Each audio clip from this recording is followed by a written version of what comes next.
स्वागत है तमाम दर्शकों का SI91 न्यूज़ में। मैं आपका मेज़बान आबिद हुसैन इनामदार। ಹೇಳಿ ಏನಾಗಿದೆ ಅಧ್ಯಕ್ಷ? ರಾಜು ವಾಘಮೋರೆ ಅಂತ ಉಮ್ರಾಣಿ ಗ್ರಾಮದ ನಿವಾಸಿ. ಈ ನಮ್ಮ ಚಟ್ಕ್ಯಾಣ ಹೋಬಳಿಯಲ್ಲಿ ಬರತಕ್ಕಂಥ ಗ್ರಾಮ ಅದು.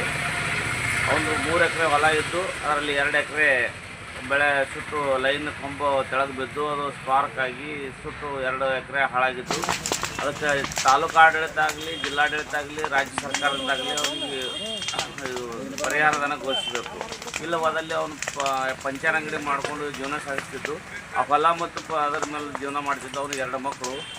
ಇದರಿಂದಾಗಿ ಅವನಿಗೆ ಪರಿಹಾರ ಏನೂ ಸಿಗಲಿಲ್ಲ ಅಂದ್ರೆ ಅವನು ಭಾಳ ಅಸ್ತವ್ಯಸ್ತ ಆಗಿ ಸಾಯುವಂಥ ವ್ಯವಸ್ಥೆ. ಅವನಿಗೆ ಆಗೆಲ್ಲ ಆಪ್ರೇಷನ್ ಆಗಿದೆ. ಅವನು ಬದುಕುವಂಥ ವ್ಯವಸ್ಥೆ ಭಾಳ ಕಷ್ಟವಾಗಿದ್ದು.